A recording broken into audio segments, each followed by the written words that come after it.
Hey everybody! So I am coming to you live in my office. So it is now day 9 of the 10-day challenge. And so I know you guys know me as Disney Ashley, but I'm actually going to flip it and we're going to talk about Universal for a change.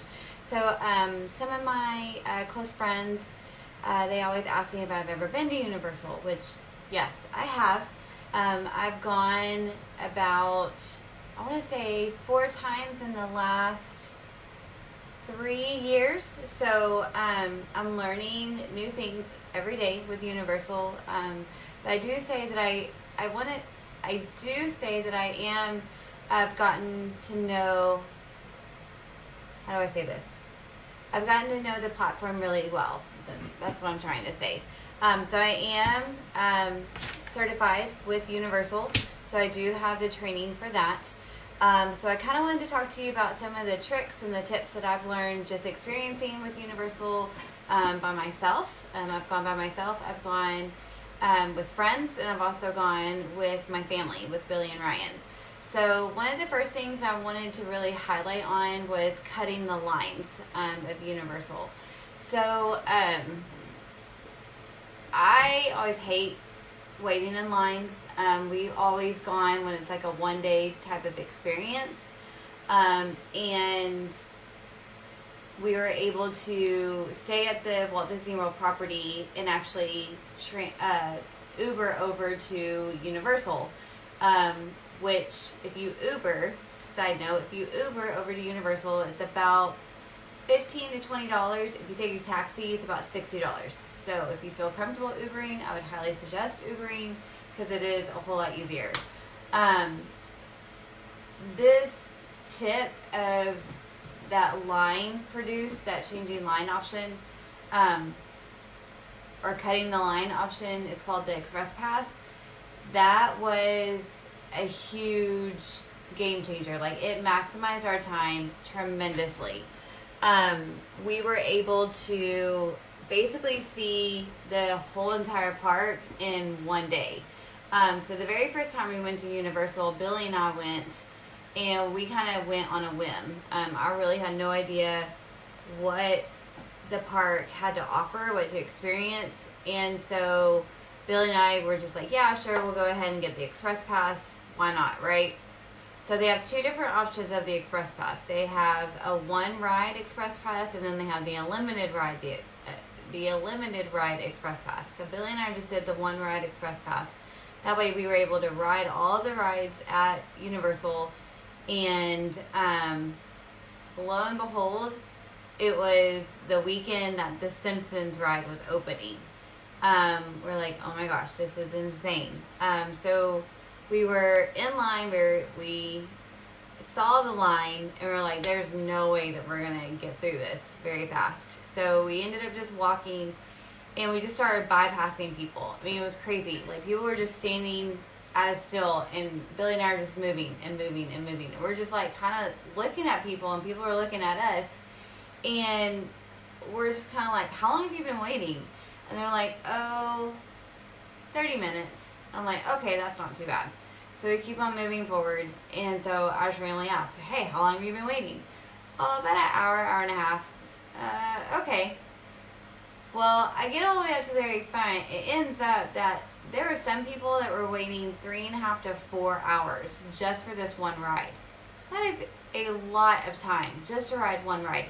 Billy and I, we waited 20 minutes. 20 minutes to get all the way through that line. Off the ride and everything, we probably were out of there in like 30 minutes max, which was crazy. So you have 30 minutes or 3 hours. Do the math. Which one would you do? Especially if you only have one day to get through the whole entire park, or if you want to do both parks. So that pass lets you hop in and out of that line without any type of experience. So it's an exclusive line that's designated for that ride.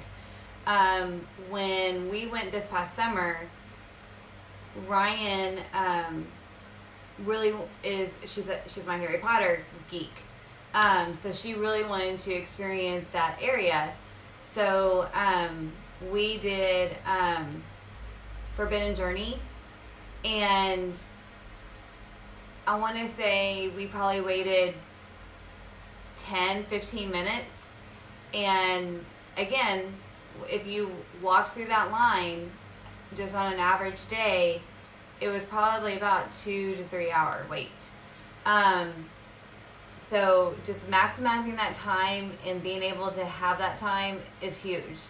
Another really cool thing, so number 2, it's a really cool thing about that is Universal Resorts and select on-site hotels. They actually offer free express passes to both Universal Florida and Adventure or Islands of Adventure.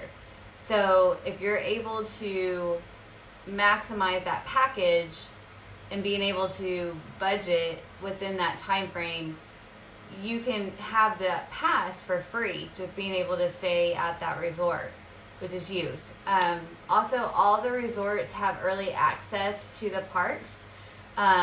So there's 3 parks. There's Adventure, I always say it wrong, sorry.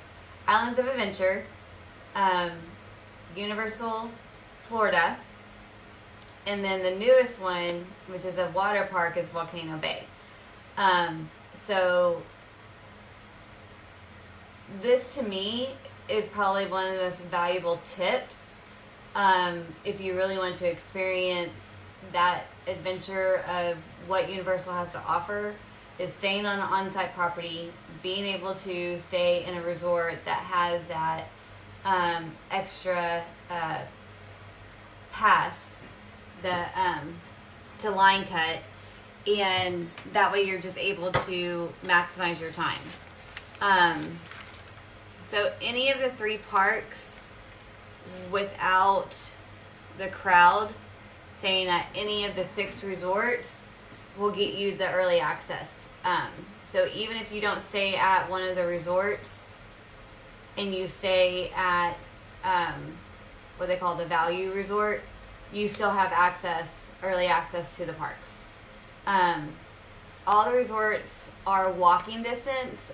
They also have a short bus ride, or they have a short shuttle ride to Universal City Walk. So Universal City Walk is the main, almost like downtown Disney. So it's the main hub of where the parks meet. And then that's how you get into the park entry. So we love being able to take just short breaks during our trips, and so this just gives you this allows you more of that flexibility of being able to go to the park, have that early access, be able to get in before the crowd, and then go back for a swim or just a break or in a rest. So that's one of the big things that we love. My 2 favorite resorts on property, my first one is called Canna Bay, and it's like a retro vibe type feel resort. It's like 50s, 60s. It actually has a bowling alley inside the resort, and it's also just footsteps away from Volcano Bay. You have the availability to get a room that actually faces the volcano, and you can see the volcano change and erupt throughout the night, which is it's an amazing experience. My second favorite is Royal Pacific, and that's one of the ones that you can get the Express Pass. And it's a tropical theme type resort, and it has white sand and palm trees all over the pool area. And it's just very relaxing, very Polynesian feel. They have a luau on select nights, and you're just able to unwind and you're able to relax and just maximize that time frame of just relaxing and not feel rushed to get back to the parks. So let's see. Sorry, I'm checking my notes. So my last thing I wanted to just kind of touch on, so I said in the past was my daughter's a huge Harry Potter nerd. Her favorite's Hermione. And we always chose, and I suggest this, is choosing the Wizarding World of Harry Potter first thing in the morning and then the last thing in the morning. So if you're a Harry Potter nerd like my daughter, this would be a great tip for you. Wizarding World of Harry Potter is our favorite part of our day. We usually have the whole entire day in that area, and you really feel like you are in that movie, that true experience. Universal has an amazing to detail of what they actually like. That, what am I trying to say? Sorry, I'm tired. That amazingness of detail of what they did to build that area is just, you really feel like you are in Diagon Alley. You really feel like you are in Hogsmeade. It's probably one of the most very popular areas, so it could get very crowded easily. So, you know, if you are staying on property, you are able to access it first thing in the morning. And you would also need to check to make sure that that park has early access.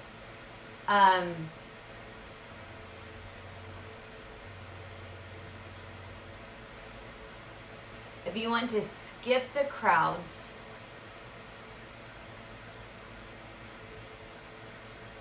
you can also go late in the evening. Billy and I went and we did the Islands of Adventure. So we were over at Diagon Alley and we rode the train back, and we pretty much had the whole area to ourselves. We were able to walk in the streets. It was not crowded at all. Ryan was able to do all of her spells without any wait. And we also rode a ride, and it was maybe 5-10 minutes. So, side note on the train. So they have a Hogwarts train that goes to Diagon Alley and also Hogwarts. So you have to have a park-to-park ticket since you're leaving Universal Florida and you're coming into Islands of Adventure. And both directions are two different storylines. So make sure whenever you do get your tickets that your package has park-to-park access. Because if not, then you won't be able to experience the train. Another tip is whenever you're over at Universal Studios and you're entering into Diagon Alley, you have this area, you can almost miss it, honestly. You have this area that you see like a lot of different doors in like apartment style, and it just goes into the theme of that area. But then there's like this big giant hole, but it's blend in, so it's almost like you have to look for it, to be honest with you. And whenever you go in, you can either go left or right, and either way will get you in. I always go left. That's just because that's the nature of how I do theme parks, because if you go left, the average person goes right, so it's less crowded. That's just another tidbit that I've always learned throughout my park experiences. So, let's see. What else do I want to say about that?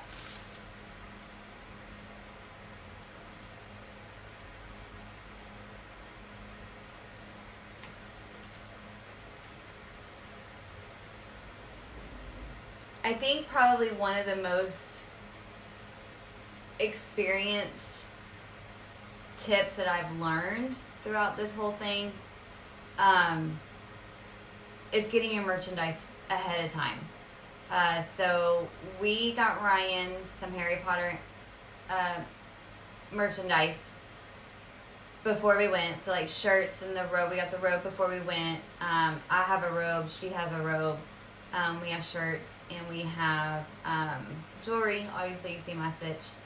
But the only thing that we did not buy ahead of time was her interacting wand. So you have two platforms of wands. So you have an interacting wand or a non-interacting wand. And really it's only like a $5 difference. So we actually went to the shop and had a whole experience of the wand. So this is like her pride and joy. Let me show you here. So, and she actually got chosen to be picked as a wizard. She was a wizard and was chosen, and he actually helped her pick a wand out. And so she has this wand, and it's interacting, and it can be at both Universal Florida and also at Hollywood Studios. And what's really cool about this, it's very lightweight, it's very sturdy. But what's really cool is when you're doing the spells, not only do they show you so that you have like a map that shows you ins and outs of how to do it, but they also have an app, and they also have the directions while you're in front of that that spell. And so what Ryan was doing, and so she was just kind of holding it kind of loosely and, you know, kind of very flimsy. But if you remember in the movie, Hermione, she's like, no, you gotta keep your arms straight. You have to make sure that you point it just like this. And so you have to be able to whoosh it and turn it and things of that such. So those type of things in the movie, how they do the tips in the movie, they also play out in the area. So I thought that was really cool how they tied both of those things in. But I don't know, it's just probably one of the greatest experiences that I've had watching Ryan get selected and her being able to get chosen and get a wand for her. So it was kind of funny. She had her heart set on Hermione's wand before we went, but this is not Hermione's wand. This is, you know, I don't really even remember. I'll have to look at my notes. But I do remember it had a little bit of humble characteristic, and it was more of an animal lover type wand, from what I remember. And that, honestly, that is her. But a tip to kind of get chosen, so it just kind of happened. But a tip to kind of get chosen is, you know, be excited, be all into it, especially the kids being all into it. If you're dressed up, that's a perk. And just being really amused and enthralled into that experience. So, like I said, Ryan is a huge Harry Potter nut, and she really loves Hermione, and she just really loves that storyline. And so her being able to experience and being able to walk around and have that and see that and touch that, it was amazing. So that's kind of what I have for Universal for today. I'll come back on probably later in the week, and I'll share a little bit more about our story at Universal. But do know that I am known as Disney Ashley, but I am able to get you to Universal. I think probably one of the things that I love about Disney and Universal, that they've teamed up and you can actually stay on Disney property. And if you transfer over to Universal, like staying for a package, they'll actually come and you have a way to get transportation between both locations. And they also provide shuttles to and from the airport when you stay on Universal property.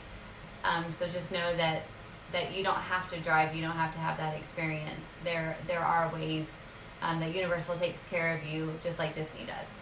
So I'm going to go for now. So bye for now, and I will see you guys later in the week.